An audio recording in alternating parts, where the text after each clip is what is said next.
Boxing Ego here. If you like this video, make sure you hit the like button and also subscribe to the channel and hit the bell icon on the top of your screen to get notified when the latest new content drops. I was born ready. What up, Fight World? It's your boy Ego, and I'm back with some more boxing. Make sure you guys like and subscribe to the channel. I got a lot coming, a lot to talk about. Good stuff in boxing 2017. Give it up. Give it up. So, May 6th, it goes down. You got Canelo fighting Julio Cesar Chavez Jr., son of Mexican legend. And both guys are going at it in training camps, and there's a lot on the line. You know anything about Mexican culture, especially when it comes to combat sports and fighting? There's this level of like machista and bravado where nobody wants to be a loser. Like, that sounds cliche. No one wants to be a loser in general in life, but I think it's hard to explain. But the Canelo and Chavez Jr. situation has been brewing behind the scenes for years, where they seen each other at events and like say what's up to each other. But I've seen interviews with them when they're by themselves and they're commenting on the other's performance or saying this or that about the other person. So it's been like rough bad blood. Now Canelo's in training camp. Oscar De La Hoya went to visit Canelo. He snapped some pictures.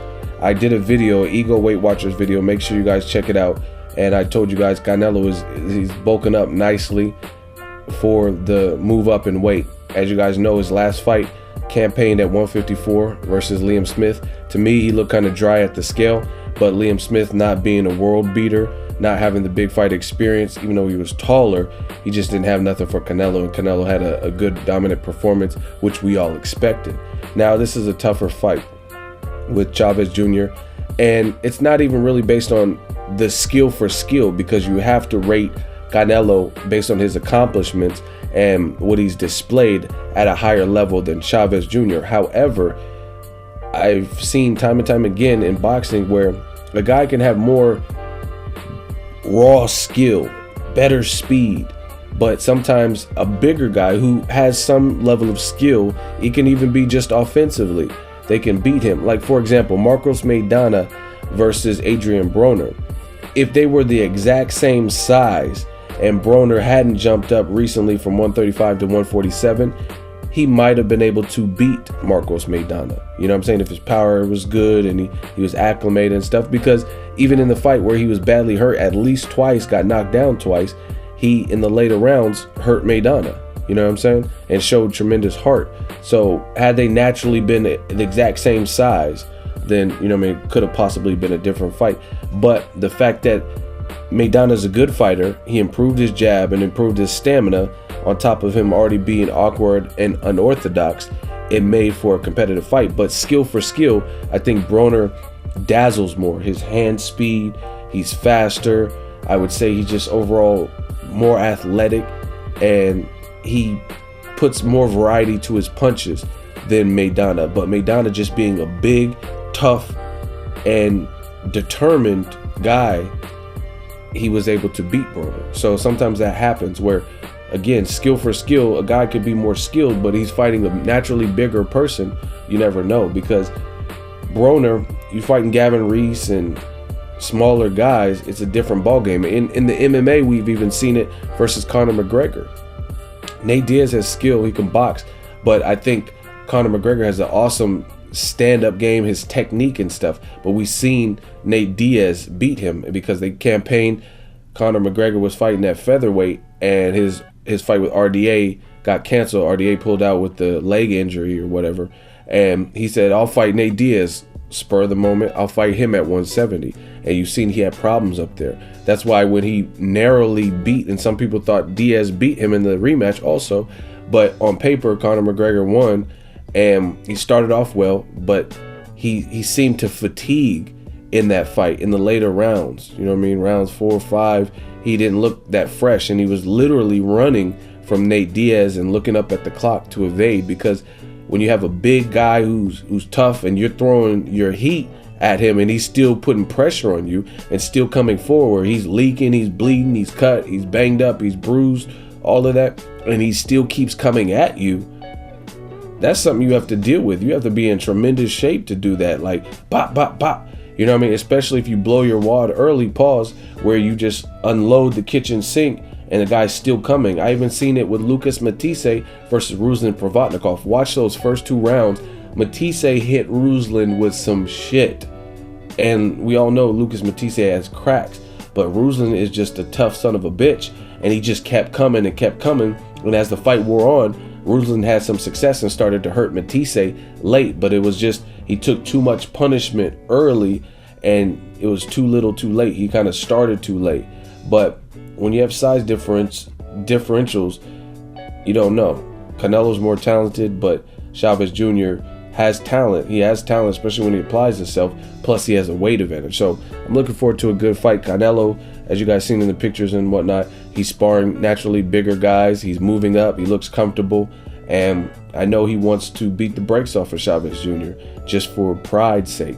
You know what I mean? And he wants to keep that Alvarez win streak going over the Chavez family. His brother beat, Canelo's brother beat Chavez's brother, and he wants to keep that streak alive and keep the Alvarez family name in the winner's circle. You know what I mean? Like, we beat them. Canelo's mentioned time and time again, his favorite fighters are Muhammad Ali, Oscar De La Hoya, and Chavez Jr.'s dad, Julio Cesar Chavez. So I wonder how he feels about just going to fight him. But again, he's not fighting the dad, he's fighting his son. So I like the work I've seen from Canelo so far, like the little snippets. I went to the Los Angeles presser, and I'm telling you guys, the shit was crazy. It was lit. There was tons of people, and that's not even the final fight. That's not even the weigh-in where you get the true face-off where they just weighed in, and you know what I mean, they've already finished training camp, so their confidence is at their supreme level because they know what they've done in camp. This is a big fight for boxing, and more importantly for me, I've been maintaining this, and I still feel the same thing. I'm really anxious because I told you the fight we all want to see obviously is Canelo versus Triple G. So it's going to be all eyes on these independent fights that they each have to see how they do. Now, I just covered, and I'm still in New York, I just covered the Golovkin-Jacobs fight, and I got to see how Golovkin did and how he fared against Jacobs, which I consider to be a very formidable opponent and test. And it wasn't his strongest performance. I mean, he didn't get dog walked, but he didn't look like he normally looks. And most people thought that Jacobs won, at least what I've seen. Even Julio, I think ES News has an interview with Chavez Jr. He had Daniel Jacobs winning. I seen Willie Monroe on social media. He had Jacobs winning. I myself had Jacobs winning. I know a ton of fighters that had Jacobs winning. Shout out to my dude. I mean, he's from Brooklyn, but he still had Jacobs winning, and that was Gerald Big Baby Miller and a ton of other people, right? And that's just what it is. So it wasn't necessarily Golovkin's stellar performances or like his past 23, and I really attribute that to him stepping up in class. He finally fought somebody with some intangibles, momentum, heart, power, a size differential, you know what I mean, where the guy's a little bit taller, and that's why he struggled more than he has with guys like Dominique Wade. If you know your boxing, see, this is not HBO over here. I'm not going to just tell you what I want because I'm trying to sell a package. I'm going to give it to you guys fair. And I'm not throwing shade at Dominique Wade, but these are actual facts. That's not a punchline. These are actual facts for my battle rap people. And Dominique Wade, when he fought Golovkin, he was on house arrest. He had to get permission to leave the house to even train, right? On top of that, and I'm not going to reveal my sources, but it's a fighter who has an amateur career and actually has an upcoming fight this year, and they know Wade from the amateurs. And I spoke to him that around the week of fight week for Golovkin, because I covered that Golovkin Wade fight, and they told me, for lack of better words, Wade is lazy and he doesn't like doing the work. He doesn't like the road work and this and that, and it showed. Like at the weigh-in, his body didn't look like it looks like he has a frame to get all cut up, but you know what I mean, he looked kind of soft. He didn't look like he was diesel. This is the fight of your life. You have the opportunity to beat a Golovkin, you know what I'm saying? and he didn't look like he was in phenomenal, crazy shape. He talked a good game before. He's like, yeah, he's just a person. I ain't tripping. But, I mean, he was on house arrest. And, like, if you know your boxing, he had a split decision win over Sam Solomon. Sam Solomon's like 43, and he has double-digit losses. He has like 11 or 12 losses. And you beat him via split decision. And that's the performance that nabs you the Golovkin fight. So I knew Daniel Jacobs was going to be a much tougher fight because Jacobs, he's already dealt with his career setbacks. You know what I mean? When he lost to Dimitri Perot. But he's done a lot since then. Battled cancer. He knocked out Peter Quillen. He beat Sergio Mora twice by stoppage, a crafty guy. A lot's changed. He became a WBA champion. So we got to see how Golovkin performed nonetheless.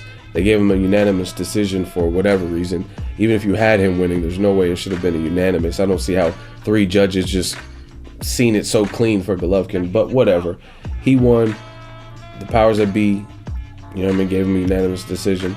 Now it's all eyes on this fight for me because I want to see how Canelo does, because this is a very dangerous fight, and it could be a similar result where it's like, even if Canelo did win, Chavez Jr. might have been the consensus winner. That's what I see, you know what I mean?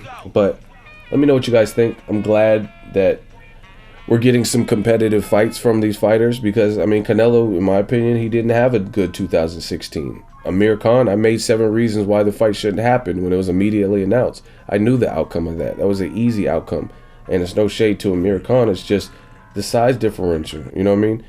Canelo can make 40 mistakes, but Amir Khan, based on, you know what I mean, having whatever Kell Brooks says, delicate whiskers or whatever, he can make 1 mistake and it's lights out. And that's what happened. You know what I mean? He was outboxing Canelo, beating him to the punch, but Canelo slowed him just a tad to the body and feinted him out of position and knocked him out with 1 single shot. And Amir Khan, I don't recall a time he's ever been knocked out like that, especially by 1 shot. So it just wasn't a good look for Amir Khan.